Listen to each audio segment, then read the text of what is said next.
தமிழ்நாட்டிற்கு 4400 கோடி ரூபாய் மதிப்பிலான திட்டங்களை அர்ப்பணித்தார் பிரதமர் மோடி.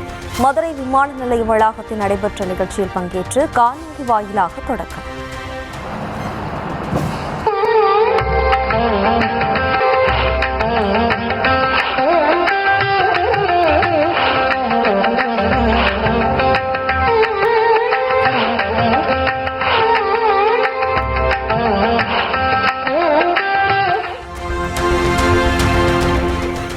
மரக்காணம் புதுச்சேரி பரமக்குடி ராமநாதபுரம் 4 வழி சாலை அமைக்கும் பணிகளுக்கு அடிக்கல் நாட்டினார் பிரதமர் மோடி. தேசிய நெடுஞ்சாலை ஆணையத்தின் முடிவுற்ற பல திட்டங்களையும் நாட்டிற்கு அர்ப்பணித்தார். இது புதுச்சேரி நகரத்தில் போக்குவரத்து நெரிசலை குறைக்கவும், வாகனங்களின் வேகத்தை மணிக்கு 40 முதல் 100 கிலோமீட்டராக அதிகரிக்கவும் உதவும். இதன் மூலம் பயண நேரம் 1 மணி நேரத்திலிருந்து வெறும் 30 நிமிடங்களாக குறைகிறது. மேலும் முக்கிய 3 தேசிய நெடுஞ்சாலைகள் மற்றும் 2 மாநில நெடுஞ்சாலைகளை இணைப்பதற்கான ஒரு முக்கிய சாலையாக அமைகின்றது. பரமக்குடி ராமநாதபுரம் பிரிவை 4 வழி சாலையாக மாற்றுவதன் மூலம்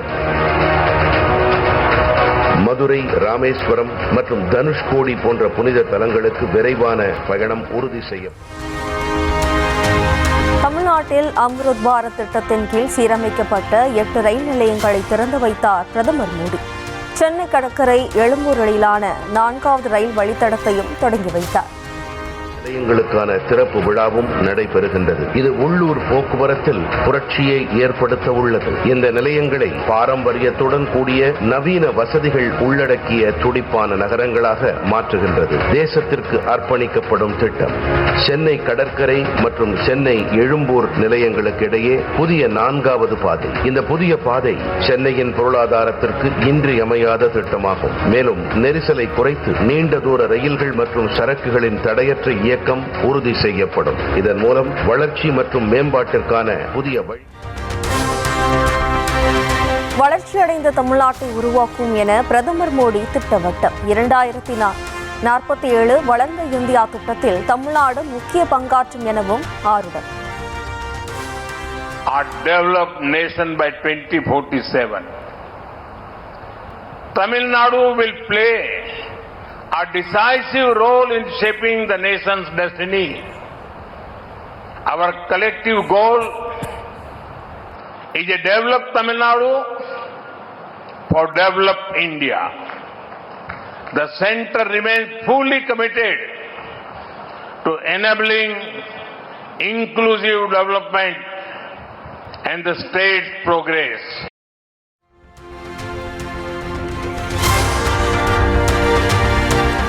திருப்பரங்குன்றம் முருகன் கோவிலுக்கு சென்ற பிரதமர் மோடிக்கு பூரண கும்ப மரியாதையுடன் சிவப்பு கம்பளம் விரித்து வரவேற்பு.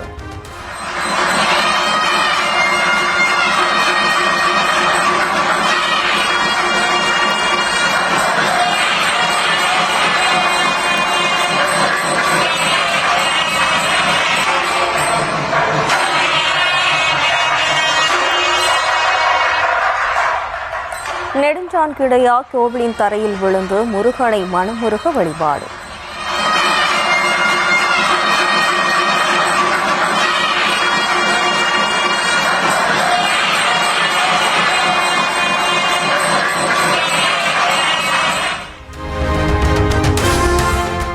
மதுரை மண்டேலா நகரில் தேசிய ஜனநாயக கூட்டணி பொதுக்கூட்டத்தில் பங்கேற்ற பிரதமர் மோடிக்கு சால்வை, ஏலக்காய் மாலை அணிவித்து இபிஎஸ் வரவேற்பு.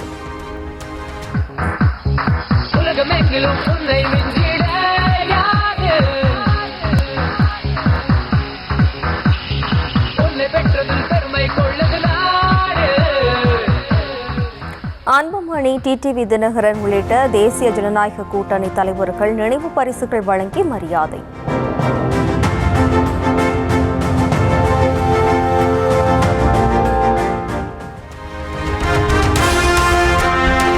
திருப்பரங்குன்றத்தில் தீபம் ஏற்றவில்லை என்பதற்காக உயிரை மாய்த்துக் கொண்ட பூர்ணச்சந்திரனை நினைத்து மனம் கனக்கிறது. மதுரையில் நடந்த தேசிய ஜனநாயக கூட்டணி பொதுக்கூட்டத்தில் திருப்பரங்குன்றம் விவகாரத்தை பேசிய பிரதமர் மோடி வேதனை. My heart felt heavy. I remembered Thiru Puranachandran the young devotee who sacrificed his life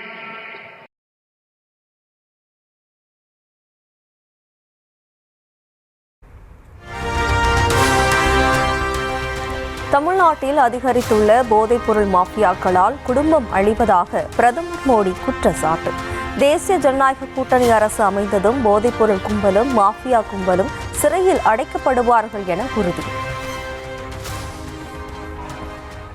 As soon as the NDA government comes in, we will focus on law and order. Criminals and drug mafias will be behind bars.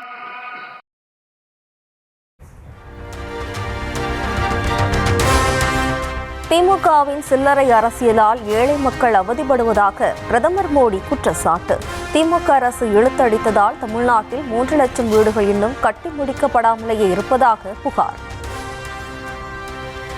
Nearly 3 lakh houses remain pending because DMK government is not conducting surveys and is delaying process. Why should lakhs of poor families suffer for DMK's petty politics?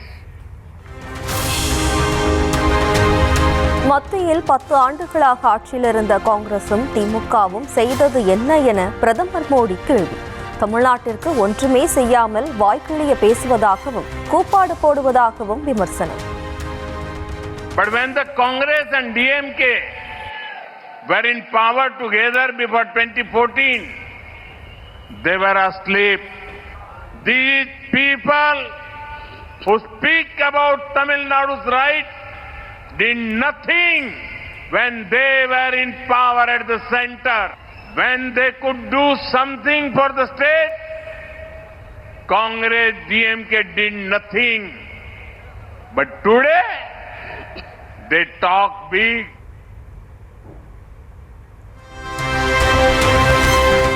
நேர்மை அரசியலுக்கு முன்னோடி காமராஜர் என்றால் ஊழல் அரசியலுக்கு முன்னோடி திமுக என பிரதமர் மோடி கடும் தாக்கு. ஊழல் அதிகம் செய்தது யார் என திமுக அமைச்சர்கள் தங்களை ஒப்பிட்டுக் கொள்வதாக விமர்சனம். K. Kamaraj ji set an example for the whole country. DMK is the example of the exact opposite. Usually, ministers compete with each other in good work. In DMK, ministers compete with each other in scams.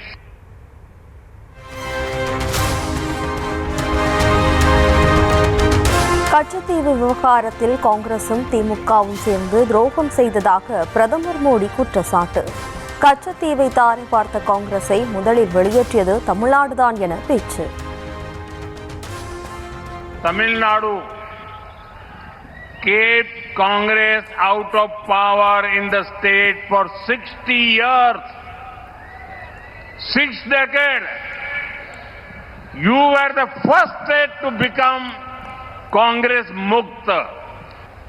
It was Congress that gave away Kachitivu. Then DMK did not do anything.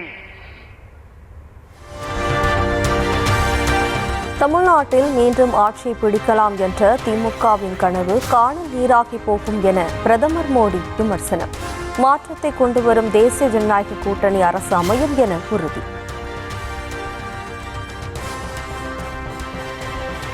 Some people are dreaming of returning to power in Tamil Nadu.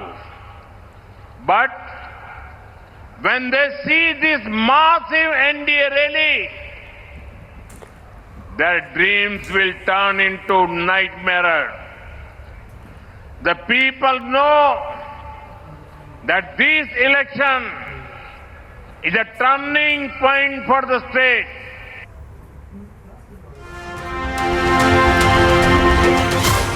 MGR மற்றும் ஜெயலலிதாவுக்கு உறுதுணையாக இருந்தது தென் மாவட்டம்தான். மதுரையில் நடந்த தேசிய ஜனநாயக கூட்டணி பொதுக்கூட்டத்தில் இபிஎஸ் பெருமிதம். இன்றைக்கு இந்த தென் மாவட்டம் பொன்மனச்செம்மல் புரட்சி தலைவர் எம்ஜிஆர் அவர்களை முதலாக சட்டமன்ற உறுப்பினராக்கி முதலமைச்சர் ஆக்கினது இந்த தென் மாவட்டம். முதலாக இதே புரட்சி தலைவி அம்மா அவர்கள் போட்டியிட்டதும் தென் மாவட்டத்திலே தான்.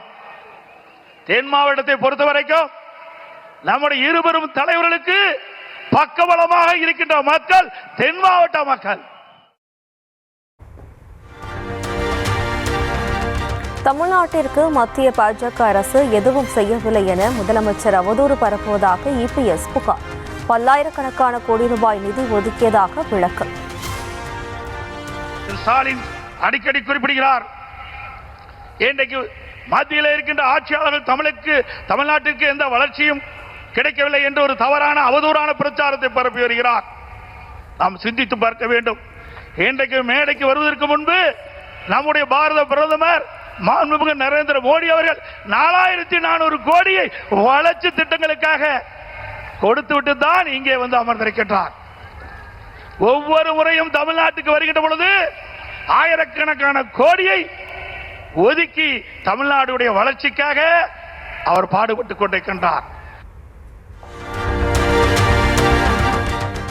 மதுரை எய்ம்ஸ் மருத்துவமனை பணிகளை முடக்க முயற்சித்ததாக திமுக அரசு மீது இபிஎஸ் குற்றச்சாட்டு. மதுரை விமான நிலைய விரிவாக்க பணி காவிரி குண்டாறு திட்டத்தை முடக்கி வைத்ததாக புகார். இன்றைக்கு மாண்பு அம்மா இருக்கின்ற பொழுது தென் மாவட்ட மக்களுக்கு பயன்படுகின்ற விதமாக எய்ம்ஸ் மருத்துவமனை வேண்டும் என்று கேட்டார்கள். உடனடியாக மத்திய அரசு கொடுத்து அந்த பணி நடந்து கொண்டிருக்கிறது. அதையும் முடக்க பார்த்த அரசாங்கம் தான் திராவிட முன்னேற்ற கழக அரசாங்கம். குண்டாறு திட்டத்தை நாங்கள் துவக்கி வைத்தோம், அதையும் முடக்கிய அரசாங்கம் திமுக அரசாங்கம். மதுரை விமான நிலையம் விரிவாக்கம் செய்வதற்காக அனைத்து இந்திய அண்ணா திராவிட முன்னேற்ற கழக அரசு கேட்டபோது அதற்கு முயற்சி எடுத்தோம். மத்திய அரசிலே நாங்கள் பல முறை வேண்டுகோள் விட்டதின் அடிப்படையிலே அந்த சாலையிலே அண்டர் பாஸ் அமைத்து கொடுக்க வேண்டும் என்று கேட்டார்கள். அதுக்கு அனுமதி கொடுத்தோம். அந்த திட்டத்தையும் முடக்கிய அரசாங்கம் திமுக அரசாங்கம். தமிழ்நாடு சட்டமன்ற தேர்தலில் 210 தொகுதிக்கும் மேற்பட்ட தேசிய ஜனநாயக கூட்டணி வெல்லும் என இபிஎஸ் நம்பிக்கை. 234 தொகுதிகளிலும் என்டிஏ கூட்டணி கட்சி வேட்பாளர்களின் வெற்றிக்கு உழைக்க வேண்டும் என அதிமுகவினருக்கு அறிவுறுத்தல். நம்முடைய கூட்டணி நடைபெற்ற சட்டமன்ற பொதுத் தேர்தலில் சுமார் 210 இடங்களில் வென்று அதிமுக ஆட்சி அமைக்கும். அனைத்து 234 தொகுதிகளும் தேனீக்களை போல எறும்பை போல சுறுசுறுப்பாக செயல்பட்டு தேசிய ஜனநாயக கூட்டணியின் சார்பாக அறிவிக்கப்படுகின்ற வேட்பாளர்களை வெற்றி பெற செய்வதற்கு நாம் அத்தனை பேரும் உழைக்க வேண்டும். சமூக நீதி என்றால் உண்மையிலேயே பிரதமர் மோடிதான் என மதுரை தேசிய ஜனநாயக கூட்டணி பொதுக்கூட்டத்தில் பாமக தலைவர் அன்புமணி பாராட்டு. திமுகவுக்கும் சமூக நீதிக்கும் எள்ளளவு கூட தொடர்பு கிடையாது என சாடல். உண்மையிலே சமூக நீதி என்றால் நம்முடைய மாண்புமிகு பாரத பிரதமர் நரேந்திர மோடிஜி அவர்கள் தான். ஆனால் சமூக நீதி எங்கள் உயிர் மூச்சு என்று வீர முழக்கம் சொல்லுகின்ற திமுக, குறிப்பாக ஸ்டாலின் அவர்களே, உங்களுக்கும் சமூக நீதிக்கும் எள்ளளவும் சம்பந்தம் கிடையாது. உங்களுக்கும் சமூக நீதிக்கும் என்ன சம்பந்தம் இருக்கிறது?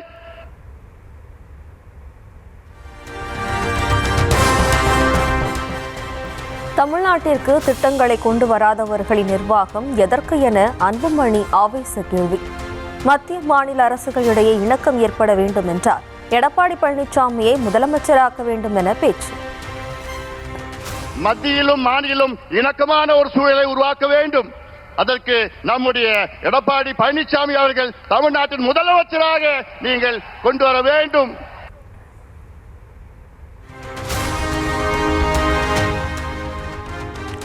பிரதமர் மோடிக்கு உறுதுணையாக அதிமுக பொதுச் செயலாளர் எடப்பாடி பழனிசாமி இருக்கிறார்.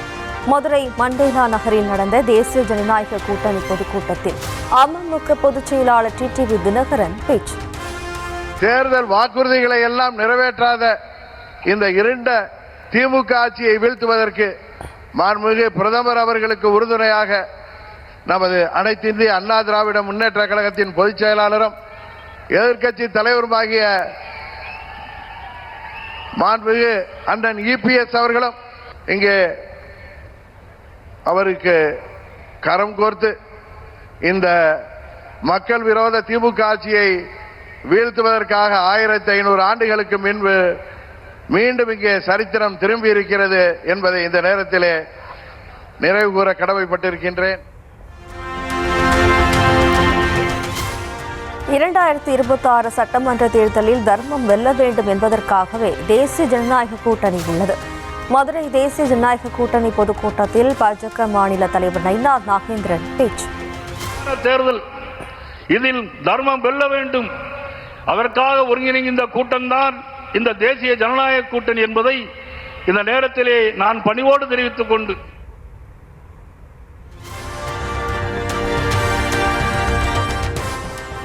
73வது வயதில் இன்று அடியெடுத்து வைக்கிறார் முதலமைச்சர் மு க ஸ்டாலின். தந்தை பெரியார், பேரறிஞர் அண்ணா, கலைஞர் நினைவிடங்களில் மலர்தூவி மரியாதை.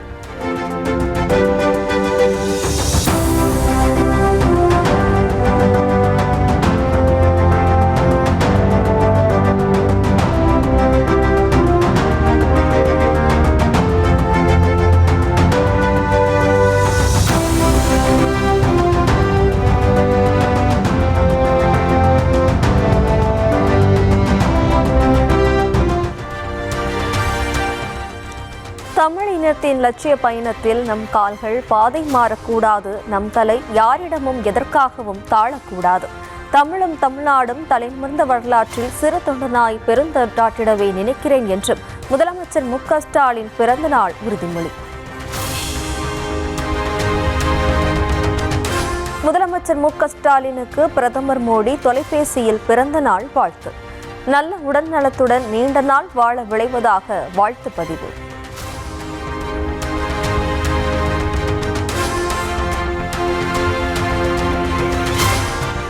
முதலமைச்சர் மு க ஸ்டாலினுக்கு காங்கிரஸ் மூத்த தலைவர் ராகுல் காந்தி பிறந்த நாள் வாழ்த்து. நல்ல ஆரோக்கியம், வலிமை, நீண்ட ஆயுளுடன் மக்களுக்கு அர்ப்பணிப்புடன் சேவை செய்ய வாழ்த்துவதாக எக்ஸ் பக்கத்தில் பதிவு. முதலமைச்சர் மு க ஸ்டாலினுக்கு பல்வேறு அரசியல் கட்சிகளின் தலைவர்கள் வாழ்த்து. அண்ணா அறிவாலயத்தில் நேரில் சந்தித்து பூங்கொத்து கொடுத்தும் பொன்னாடை அணிவித்தும் வாழ்த்தினர்.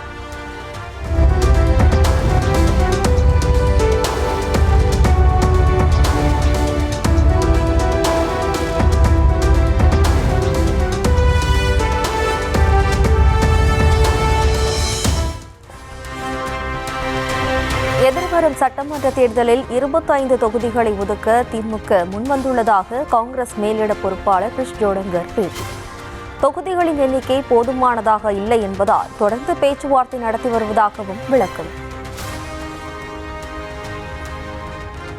They offered us 25 seats, but that is not acceptable to us. Whatever we want, we have given to them. Because we have been associated with the MK for a very long time. They are a very old associate with us.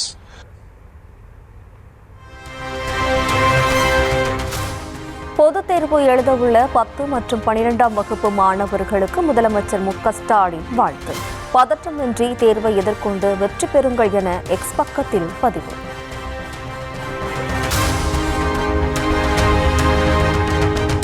புதுச்சேரிக்கு எத்தனை திட்டங்கள் கொண்டு வந்தாலும் முழு மாநில தகுதி ஒன்றுதான் மக்களின் ஒரே கோரிக்கை. பிரதமர் மோடியை மேடையில் வைத்துக் கொண்டே கோரிக்கை வைத்த முதலமைச்சர் ரங்கசாமி.